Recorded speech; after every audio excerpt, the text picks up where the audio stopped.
Hold on a sec. Gotta do my stretches.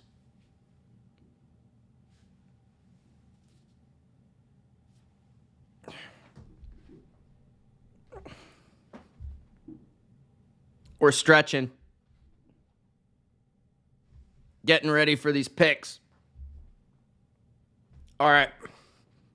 I think we're good. What's going on?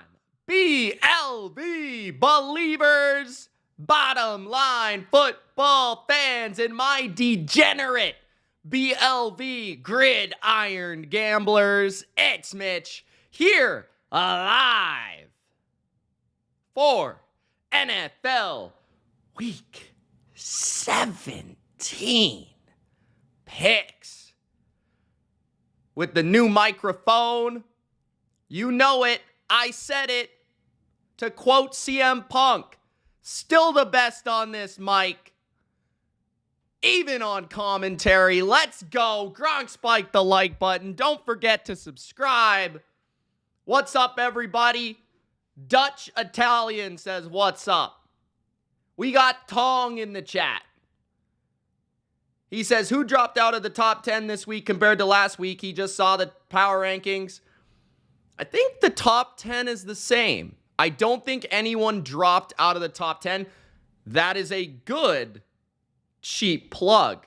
Make sure to check out my power rankings, which I dropped late. I dropped today because obviously we had Christmas. Everything moved back a day, so it was difficult to put that out. So make sure to check out my power rankings when you get an opportunity. After you're done listening to my picks here, go check out where I have certain teams ranked. It gives you a better understanding of what I actually think of the team rather than just basing your opinion off of my pick. So if you want to know what I actually think about your team or a team that you may be betting on or whatever, check my power rankings out. That will give you a good sense of where I'm at with that team, okay?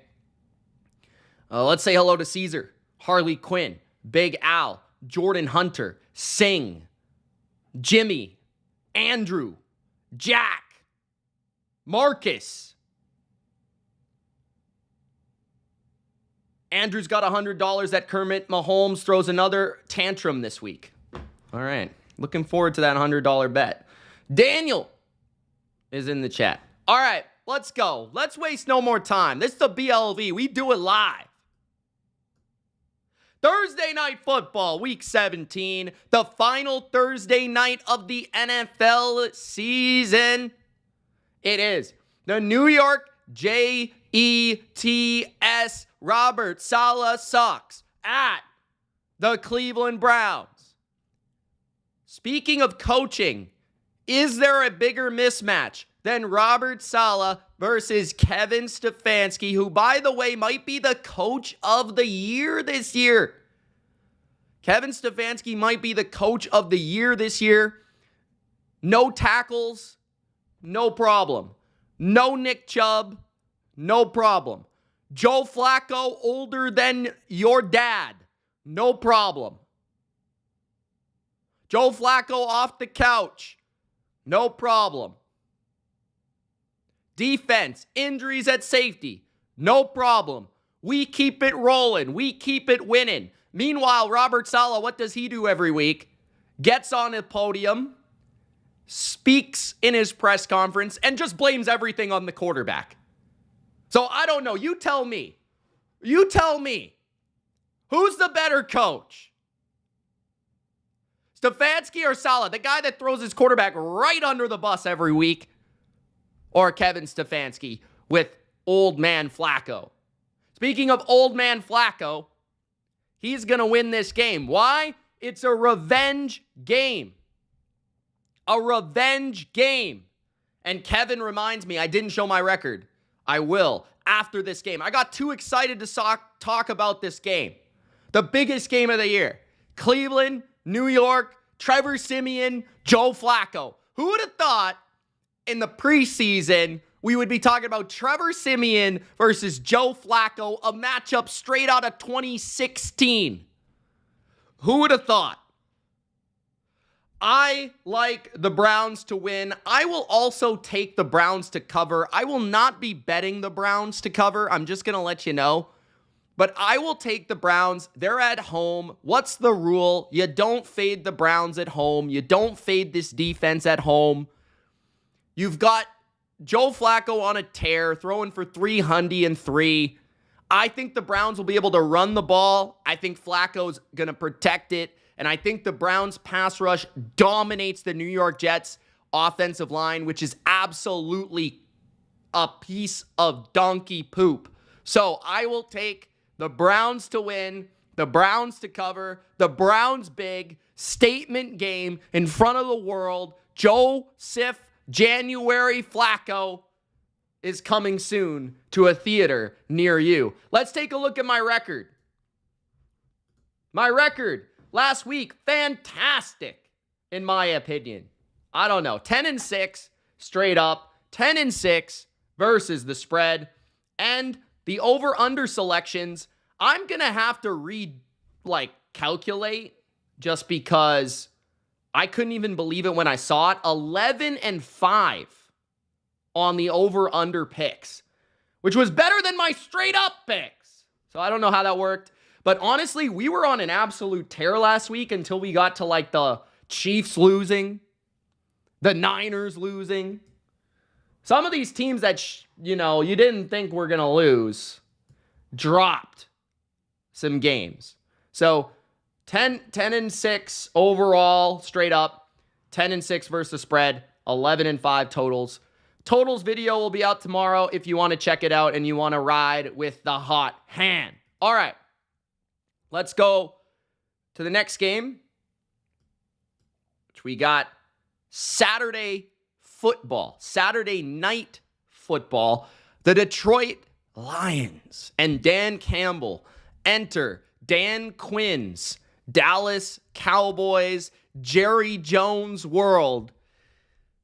This one's tough because I really think there is one specific matchup that is going to give Dallas a lot of issues, and that is the Detroit running game. The Detroit power running game is going to give Dallas a lot of issues. They're going to have to figure out a game plan to stop that running game. David Montgomery, and especially Jahmyr Gibbs, who has been absolutely absurdly awesome over the last couple of weeks, is going to be a handful for this Dallas defense, which struggles with the run. There's no doubt about it. And I told you guys last week, I didn't think Dallas would struggle all that much with Raheem Mostert and Devin A-Chain, or A-Shane, or however you say his name. I can't keep up. They wouldn't struggle as much with Miami's run game, and they didn't because they're horizontal. They're not straight ahead. They're not old school power. That is what the Lions are. That's what they're all about. They're about bully football. And the Dallas Cowboys, they need to get some testicular fortitude for this game on defense, be able to stop the run. But I do think that luckily for Dallas's defense, the defense on the other side is trash. I mean, the Detroit Lions defense had issues with Nick Mullins without his receivers. Justin Jefferson was making crazy catches on 3rd and long and all that stuff, but Addison gets hurt. Hawkinson gets hurt. KJ Osborne's looking like Randy Moss. I think that Dallas's defense in passing situations will make more plays than Detroit's defense in passing situations. Where the Cowboys can get caught is if they try to run the ball too much. Detroit's actually kind of good against the run, which I think Detroit won't be overwhelmed by Dallas's run game. Hopefully, Tyron Smith's back for this game for Dallas. I'm not exactly sure the timeline on his injury, but if he's back, that's a huge addition. People forget that Dallas, they could have easily beat Miami if it were not for the fullback fumbling the ball at the 1-yard line. They could have won that game pretty easily, okay? So don't come out here and say oh, Dallas stinks, they're a fraud, all this stuff.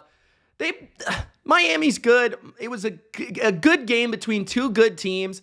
I mean, the Dolphins kicker hit 3 field goals over 50 yards. When does that happen? It's literally never happened in Miami's history. Never. So Dallas got a little unlucky with that stuff. But I think they bounce back here. I think they win this game. I think Dak has a huge game. I think he passes all over Detroit's defense. Detroit's defense is not good. They can't cover. They can't make plays in the passing game. And I think Dallas will give Dak a lot of time up front. I don't think Detroit is going to be able to get a pass rush on Dak Prescott. I think he's going to do what he pleases in the middle of the field with CeeDee Lamb. I do think Detroit's going to move the ball. I do think Detroit's going to score, but I just think Dallas's defense is going to make more plays in the passing situations than Detroit's defense will. So I'm going to go Dallas wins. I will take the 6 points with Detroit. I kind of feel like this is going to be, this could backfire. I could get screwed, but I'm going to go Dallas 31, Detroit 27. This could easily turn into Dallas 31, Detroit 24, and I lose. But I'm not going to be betting it just for the sake of the pick. Dallas to win, Detroit to cover. It feels like a 3 or 4 point game where Dallas's defense just makes one more play than the other defense. And we've seen that throughout the season, like including the Seahawks game where they went back and forth. So this game feels a little bit similar to me. But Detroit has a chance if they can control the game from the outset. That's the word, right? Put Dallas on their heels, make Dallas trail, and come from behind. If Detroit can do that, Detroit has a chance to outright win. That's why I'll take the 6 points. Next, Carolina Panthers at the Jacksonville Jags. Jacksonville favored by 6.5. The prince that pooped himself. That is Trevor Lawrence. He absolutely, I don't care. Finger, neck. He's got a big ass neck. No wonder he's got a head issue, okay? He's got issues all over his body. I don't know what's wrong with the guy. You tell me what's wrong. Is it injuries? Is it the brain? Is it the arm? Is it the lack of fundamentals throwing the ball? I don't know. What's up with Trevor Lawrence? He was garbage last week. Terrible. Was putrid. The O-line stinks. They can't run the ball. Apparently, CJ Beathard knows that Calvin Ridley is good, but Trevor Lawrence doesn't. So there's an issue there. Defensively, Jacksonville is so unreliable. So with all that being said, I'm going to take Jacksonville to win. But I'm going to take Carolina to cover. Because, look, the state that Jacksonville is in on offense with Trevor Lawrence, I can't trust them to cover this number. Is CJ Beathard playing? That might actually help this team. So, honestly, Jacksonville should play CJ Beathard. It looks like Trevor Lawrence is broken. So, I don't know. You guys tell me. This is one you can't pick on a Wednesday. You got to wait till at least Friday for this game. But on a Wednesday, I'm going to pick Jacksonville to win, Carolina to cover. I like how Bryce Young's been playing as of late. I like how Carolina's running the ball as of late. I think they're making, Adam Thielen, DJ Chark making some plays every once in a while. And defensively, Carolina's not bad. I do think their front seven can have some success against the weak Jacksonville offensive line to hang in this game. So, Carolina to cover, Jacksonville to win, but we need to figure out what's going on with Jacksonville before we fully pick this game. Guys, make sure to Gronk spike that like button. Make sure to subscribe. Make sure to share this link with your friends, your football freaks out there. All right, next, we got the New England Patriots, my New England Patriots at the Buffalo Bills. The Buffalo Bills are favored by 12. The Buffalo Bills, this one could go either way. They could, again, not really be super consistent in the passing game and just not put up enough points and turn the ball over to not cover the game. This could be like a 27-17 for Buffalo. But even in the first game, in New England, the problem in that game, guys, was not the Bills' offense. The problem was the Bills' defense. They did turn it over a few times. Buffalo, I think they turned it over twice maybe. But New England's offense, like that was Mac Jones' best game of the year. That was the Patriots' offense most productive day of the year. Maybe that happens again, but I actually think that the Bills' defense has turned a corner, and I think that is why I'm going to take Buffalo to win. I think that Buffalo's defense, especially at home, will feed off the energy of the crowd. I think that there will be a statement made here by Buffalo after a bad game against the Chargers. I think they'll come out understanding that they lost to the Patriots the first time.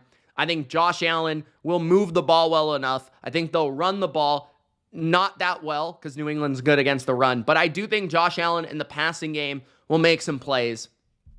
And defensively, I just don't think New England's going to be able to move the ball that well. I think New England's offensive line is going to get overwhelmed here. I don't think that the Bills have been particularly bad against the run as of late. I think they should be able to stifle Zeke Elliott. Stevenson out again. Maybe New England scores near the end of the game to make it somewhat more competitive. But this is screaming like Bills win, Bills cover type of game. Like this is screaming. Bills have owned the Patriots over the last couple of years, and they lost to them earlier this year, which means I think the Bills come out with 100% effort, and especially after a bad game against the Chargers, I think that even more. So I think Buffalo wins. I think Buffalo covers. Big factor for me is this game is in Buffalo, which when games in Buffalo start to get out of hand, they get out of hand in a big way. So I'm going to go Bills to win, Bills to cover, even with 12 points. I don't care. They should win by 13 or 14 at least. Next, the Atlanta Falcons at the Chicago Bears. The Bears at home, -3. Something about this game is telling me to take the Atlanta Falcons. But I don't know based on the two teams, like if I really can. I honestly think Atlanta, first of all, they've got more to play for. Like they're playing for their playoff opportunity. They're playing for their division crown right now. They're playing for a hope, right? And yeah, Taylor Heineken, maybe he just doesn't make as boneheaded mistakes as Desmond Ridder does. Like Desmond Ridder seems to like give the game away every time the Falcons lose a game. One thing I can absolutely be certain of is this game is going to be really close. I don't know who's going to win, but the game's going to be really close. Atlanta's defense, when they're healthy, is actually pretty good. Like a lot of people, including myself, have been hyping up the Bears defense, and I think that's warranted. The Bears defense has been playing fantastic football. They did once again last week. I think their secondary is underrated, led by Jalen Johnson. Their front, obviously, very good against the run, which is helpful in this matchup specifically. But Atlanta is also really good against the run. Atlanta, I think, can blitz Justin Fields and cause some issues, along with DJ Moore being banged up. That's going to be an issue for the Bears' passing game. So this screams like 17-16. This is what this screams to me. So I'm going to take Atlanta +3.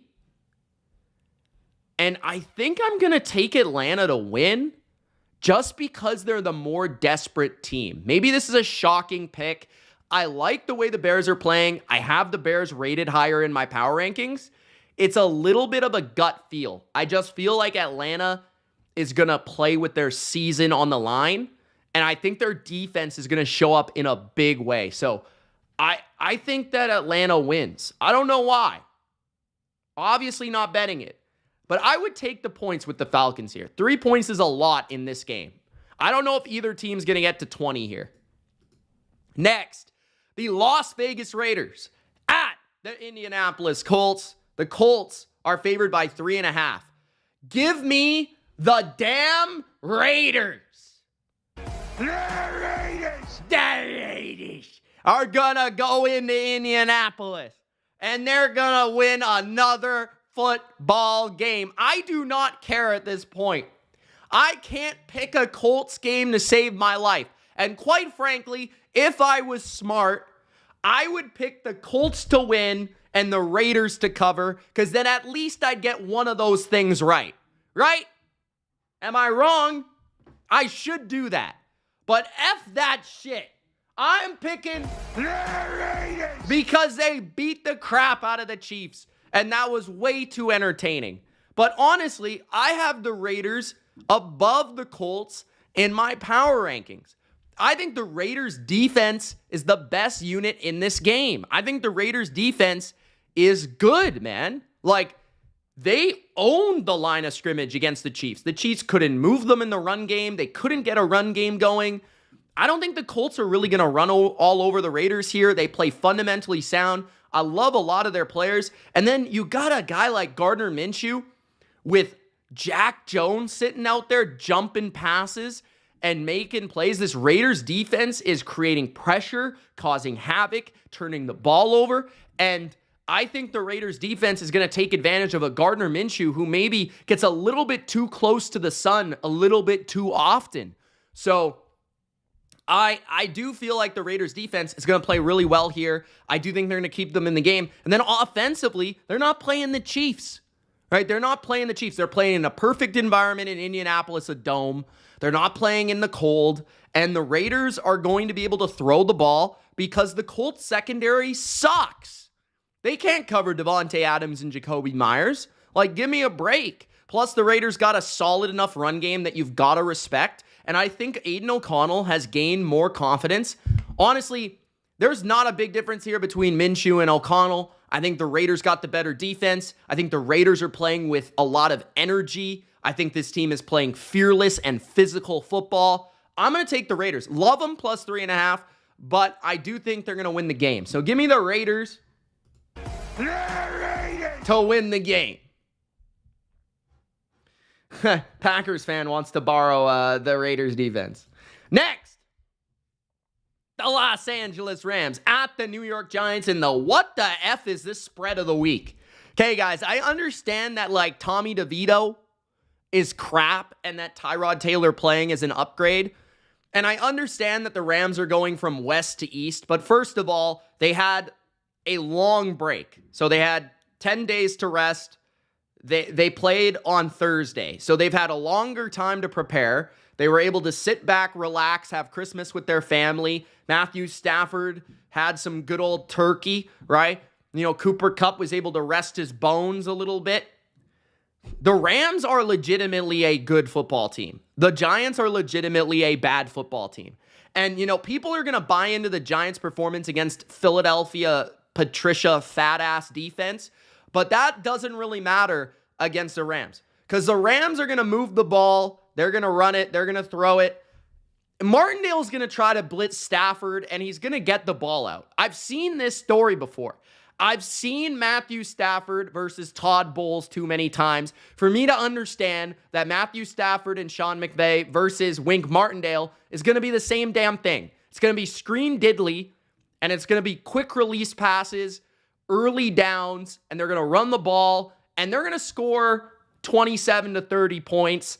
The Giants, I respect their defense. I think Dexter Lawrence could create some issues for Stafford here, but like, I don't think the Giants defense is that good, okay? On the other side, the Rams can stop the run. All the Giants can do is run the ball. I mean, they had how many 4th and 1s, and they just ran Saquon right up the middle.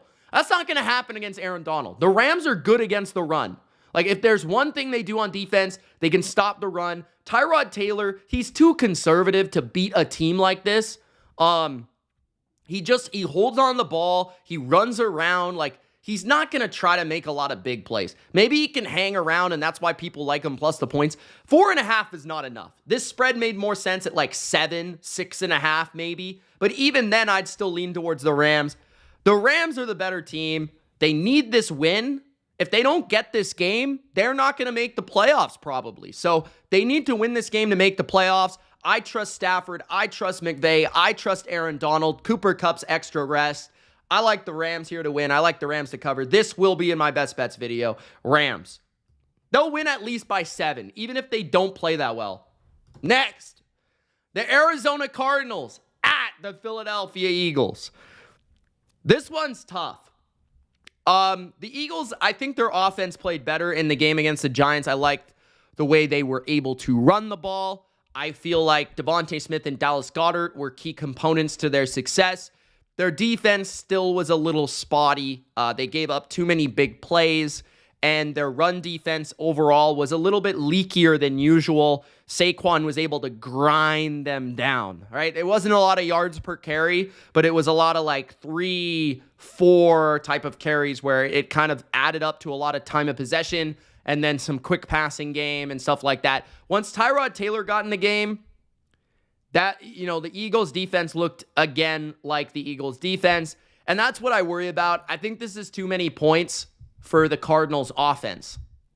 Now, my concern and why I wouldn't bet it is the Cardinals on the road in Philadelphia in the Eastern time zone, where I'm not sure what we're going to get from Kyler Murray in that type of setting.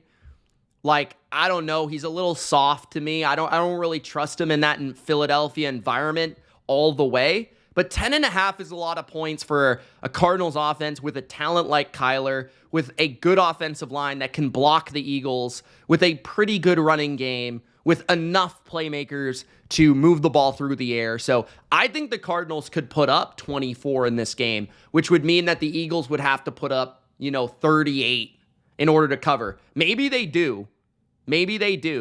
But the Eagles should be able to run the ball really well. They should be able to get ahead. They should be able to control the game.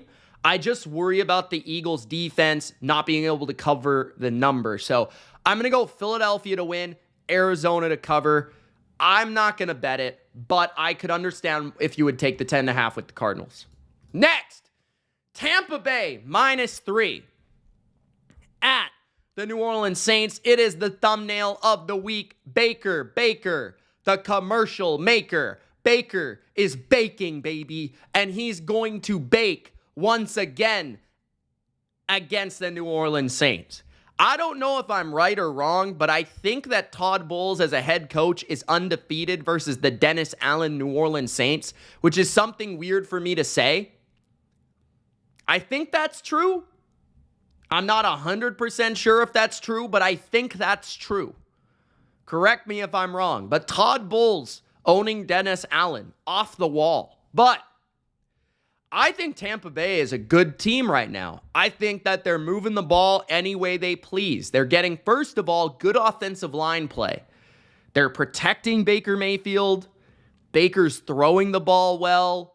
Dave Canales is piecing this offense together well. I like that Chris Godwin looks like he's getting a little bit more energized, a little bit more of his old self back. Remember, the injury was a big deal. So I feel like Chris Godwin is getting, just a little quicker, a little faster, a little twitchier. He's looking better.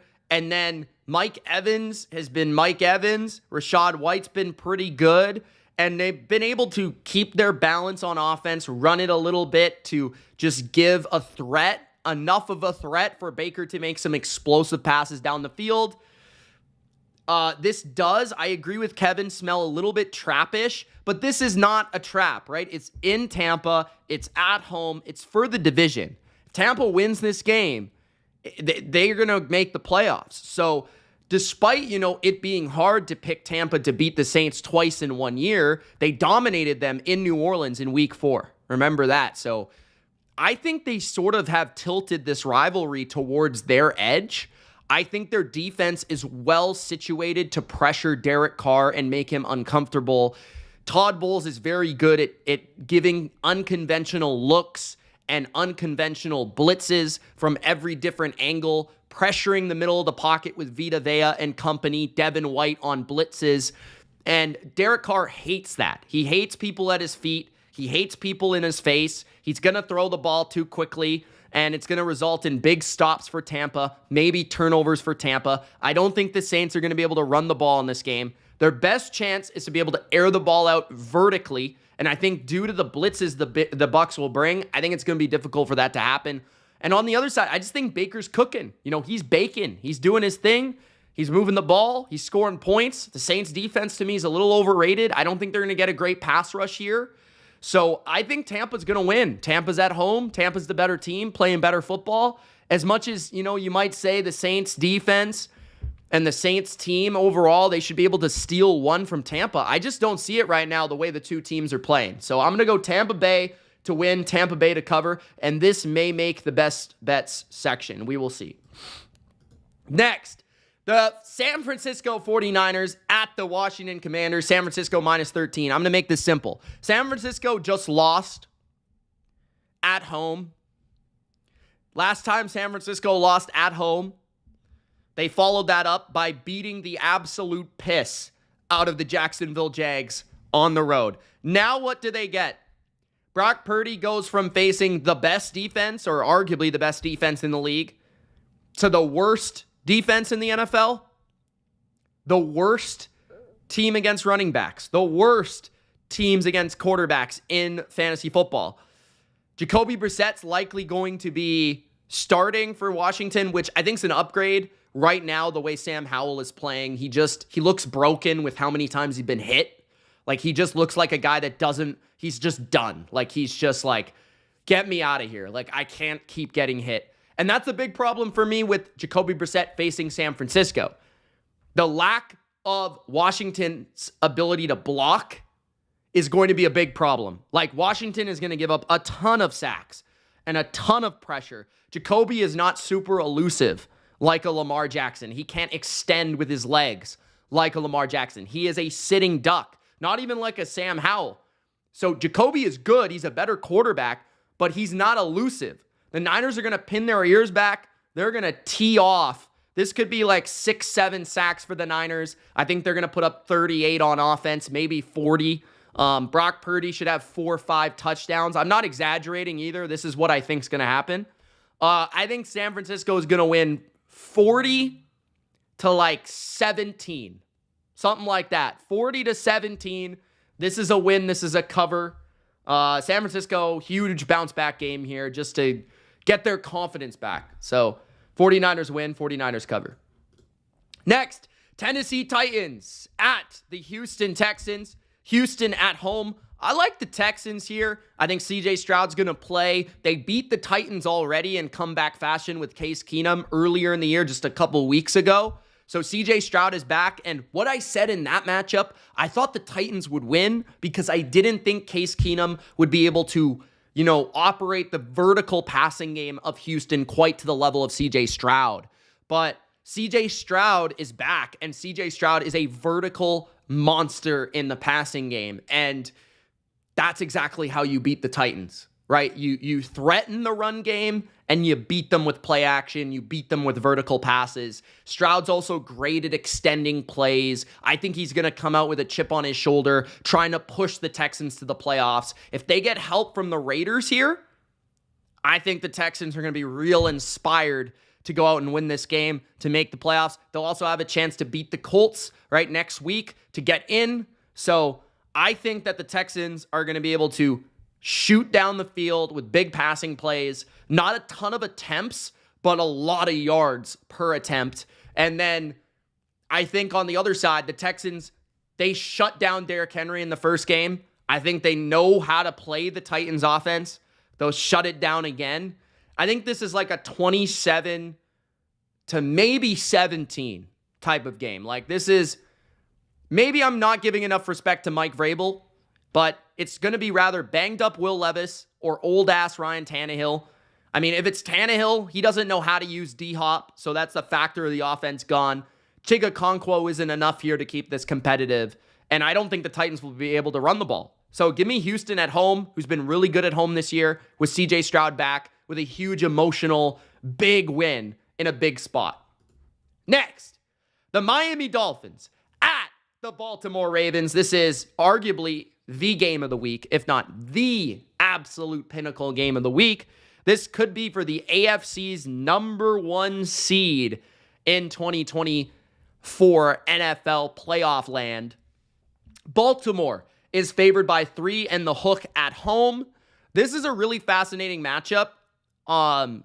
Baltimore, how will they look after such a great game, against San Francisco, where they clearly came out with more, emotion, vigor, and edge than San Francisco, right? That game mattered more for the Baltimore Ravens, and they talked about it after the game, right? And clearly they came out with more passion. And I wonder how they follow that up, because typically over the last couple of years, teams that follow up games against San Francisco don't do that well because of how physical the games are against San Francisco and how close they are. But I do think that Baltimore is the better team. I do think that Lamar is the better quarterback. I think Baltimore overall has the better defense. When you dive into the matchup, I think Miami should be able to look at the Niner tape, which their offense is very similar because McDaniel and Shanahan, obviously McDaniel is a disciple of Shanahan. I think he'll be able to look at that tape and understand what to do and what not to do. I think that they're going to try to run the ball. I do worry about not having Raheem Mostert at 100%. That would be a significant loss for this specific game. I also worry about Baltimore's front, being blocked. Like, I think Baltimore is going to give Miami a lot of issues with interior pass rush from guys like Madubuike, different blitzing angles from guys like Clowney, Van Noy, getting their hands on the ball from Tua and things like that, and potentially doing the same thing they did the 49ers where there's tip balls, there's interceptions. I can totally see the Dolphins moving the ball. But I also think that they're going to, like they did against Dallas, stall in the red zone, stall on third down, and I think that there's going to be a couple turnovers here and there from Tua, who more so than Purdy, will give the ball to you. But Tyreek Hill's a problem, right? Jalen Waddle probably is going to be out. So there's things to worry about. Miami's offensive line, Connor Williams being out. Defensively, Miami's defense is really solid. I think Miami's defense is possibly better equipped to slow down Lamar. I'm not quite sure. But, this is going to be, I feel like, a lot of middle of the field passing from the Ravens. And I think that they're going to be able to, I don't know if they're going to be able to run the ball super well, but I think Lamar is going to be a factor with his legs. Lamar just making magic behind that line of scrimmage, extending plays, doing things like that. I think Isaiah Likely could have a pretty good game here. Javon Holland, I'm not sure if he's going to play or not. He could be back. So this is going to be a really good game, man. I could see it going either way. I think I just lean towards the Ravens. They're at home. I think it's a tough, Miami hasn't been that good on the road this year. And I think Baltimore overall just has the defense to slow down the Dolphins well enough. And I think Lamar just makes one or two plays to win. But I do think 3.5 is interesting. I honestly do kind of want to take Miami with the hook. I probably won't bet this game. But I think I'm going to go Ravens to win. Like, it feels like a 27-24. It feels like that type of game. So I'm going to go Ravens just to squeak it out by a field goal. I don't see them having their absolute 110% effort the way they did against San Francisco, where this game could be a cover, like a touchdown plus victory. So maybe I'm wrong. But I've got Baltimore like 27-24 in a really good game that goes down to the end, and Baltimore wins it, let's say with a Justin Tucker field goal on the last drive, the last possession. I think Baltimore's defense just makes one or two more plays than Miami's. So Baltimore to win. I'll take the points with Miami. Why not? Next, the Pittsburgh Steelers at the Seattle Seahawks. This is another 3.5 game. I like Seattle to win. The confusion and the toughness comes in with Pittsburgh. Are they going to cover? And what I've seen a lot from Seattle, especially the last couple of weeks, is Seattle like almost wants to be trailing at the end of the game and then come back. Like Geno, honestly, and this offense in general just plays better when they're trailing. I don't know why. Maybe it's the pass-heavy script. Maybe it's the urgency. I'm not exactly sure what it is. But Seattle's offense plays better in close games near the end of the game. We saw that against Tennessee. We saw that against Philadelphia. So that makes me believe that maybe taking the points with Pittsburgh would be a good idea. But let's break it down because I haven't really thoroughly made the pick yet in my mind. But Pittsburgh, I think their run game will be serviceable enough. I don't think they're going to run all over Seattle, but there's certainly a good enough running game to make some plays here. Mason Rudolph away in a loud environment on the road in, maybe rainy conditions is very concerning. But Seattle's secondary is not great. But how much do we expect from Mason Rudolph, right? There's film out there now on him this year, so maybe that brings him back down to earth. On the other side, Geno is certainly the better quarterback. Seattle certainly has the more talented offense. I do think that Seattle, with guys like, JSN and Tyler Lockett, can attack the middle of the field, even the tight ends a little bit. I think Pittsburgh has weak safeties and weak linebackers. Their corners aren't bad. I think a guy like Porter Jr. should have some success against Metcalf. The run game for Seattle, I think, will be hit and miss, as Kenneth Walker typically is. Probably the most underrated running back in the NFL. He's such a beast. But this should be a tough game. I mean, this is Mike Tomlin. This is Pete Carroll. This is old school. This is physical. This is playoff life's on the line. So I'm going to take the Seahawks to win. I'll take Pittsburgh with the points. I think this is going to be 20-17. I think it's going to be very similar to the Titans game. I'll take the points with Pittsburgh, and I'll take the Seahawks to win. Safeties have been injured. Minka's been out, so their safeties are not good without Minka, and that's my point. Their corners are not that bad, but at least in their scheme. They don't play a lot of, they play more man this year because of Porter, but they do typically play a lot of cover too, so it kind of hides their corners a little bit. But anyways, I like Seattle at home to win, but they like to play games close, and so do the Steelers. Next, Green Bay Packers at the Minnesota Vikings. Vikings are favored by 2, and this one, I wanted to pick the Packers. Like, coming into this week, I figured I was going to be on the Packers. I figured I like Jordan Love over Nick Mullins. I like the offense of the Packers, their ability to beat man coverage with the speedy receivers. I thought Christian Watson, probably will be back. And Jair Alexander at corner is going to be able to handle Justin Jefferson well enough. Well, now we hear that Jair is going to be suspended by the team, so he's not going to be in there. We also know that Christian Watson is still not practicing. So I broke this down each and every week. We've seen Green Bay play as of late. They nearly lost to Carolina.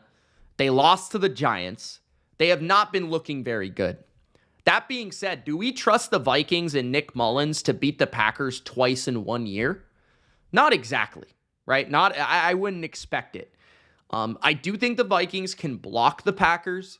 I do think the Vikings with Nick Mullins, Justin Jefferson, even if Addison's hurt and Hawkinson's hurt, give me KJ Osborne, give me the other receiver that they've got. I forgot his name, Powell. That's enough.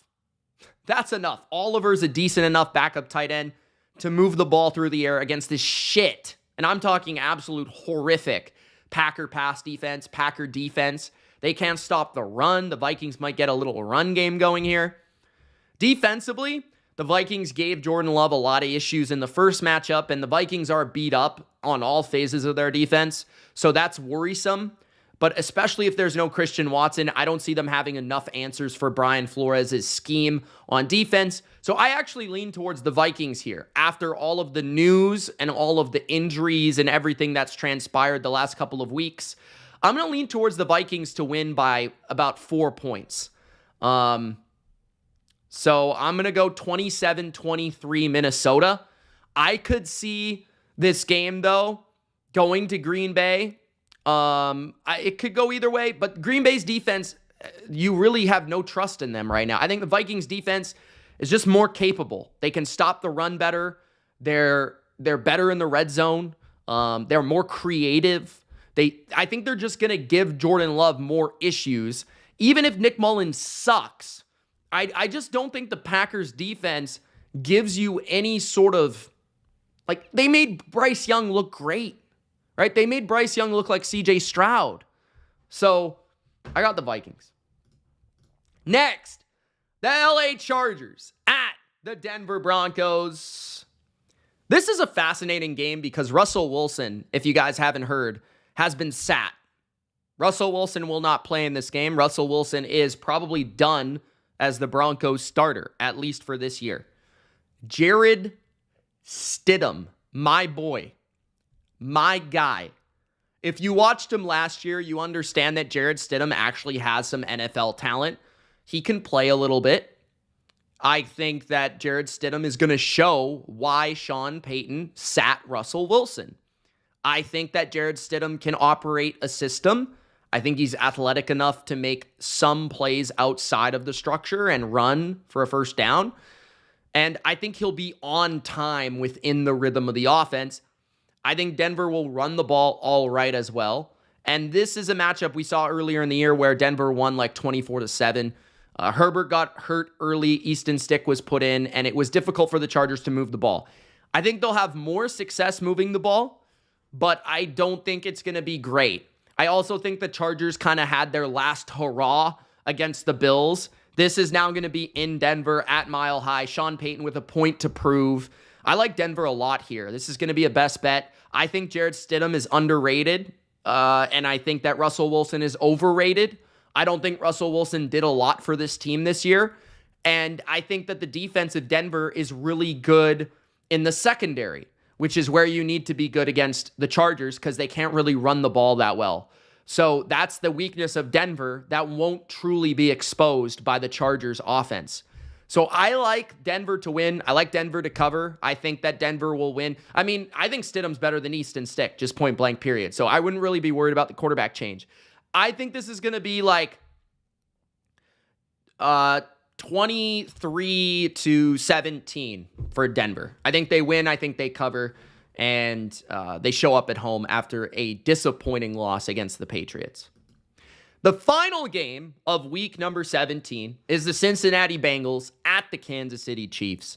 The Chiefs are favored by 7. Typically, I would want to take the points with the team that is playing the Chiefs. You know, that's just the rule right now is the Chiefs can't move the ball.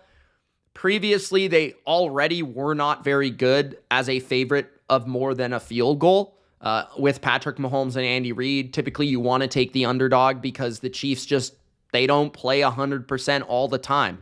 They're very good at taking their foot off the gas, and they're very good at allowing teams to stay in games. That was previously, right? The Bengals, I am significantly lower on than people because of no Jamar Chase, and I think their defense legitimately is bad. Like, you can run the ball on the Bengals defense. I think the Chiefs will push that button relentlessly, and I think the Chiefs will run the ball successfully with Clyde Edwards-Helaire and Jerick McKinnon, maybe, if he's there. I don't know who else will be there, but definitely Clyde. I think Pacheco's out and McKinnon's out, potentially. I don't know about McKinnon, but the receiving core, I don't think the Chiefs are going to have a ton of success throwing the ball, but I also don't think they're going to get shut down like they were against the Raiders. I think the Chiefs will move the ball, and I think the Chiefs will score around 24 to 27 points. Now, Big Lou has done a good job against the Chiefs in the past, so that is something to think about. But I think the Chiefs' run game will pace this game well for them and open up other possibilities. On the other side of the ball, I really don't like the matchup for the Bengals in the passing game without Jamar Chase. I think with Jamar Chase, this is a really good matchup because the Cincinnati Bengals have really good receivers, and it's tough to play man against really good receivers. But without Chase, you're talking about now just T. Higgins and Tyler Boyd and a bunch of guys at tight end where it's not so hard to play the way the Chiefs want to play, which is they're going to blitz, they're going to play man, and Browning will make some plays, but I don't think it's going to be super consistent. And Mixon should have a good day running the ball, but I don't think it's going to be super consistent either. So the question is, can the Bengals just stay in the game, stick around? And at the end of the day, I think the Chiefs will win, and I feel good about that, especially at home here. If Jamar Chase were playing and DJ Reader were playing, I'd think about the Bengals on an upset, but they're not. If Joe Burrow were playing, obviously, I'd probably maybe even still pick the Bengals. But I am going to go with the Chiefs to win. I would pick the Bengals to cover only because these teams have played so frequently over the last couple of years, and the Bengals have been very good against the Chiefs, and the Bengals coaching staff has set them up for success against the Chiefs. So maybe that was Burrow, and maybe that was Chase, and maybe that was just them, but I don't know. I just have too much respect for the history of this matchup to suggest that even with the players that are hurt on Cincinnati, there are players hurt on Kansas City. It evens out. I think that the Bengals, it doesn't exactly even out because Joe Burrow's out, but you understand what I mean. I think that the Bengals will cover 7, and I don't quite trust the Chiefs offense enough to fully cover a full touchdown. So I'm going to go 24-20, Kansas City. There you go. 24-20. They figure it out, but maybe the Bengals get a late touchdown to cover the spread.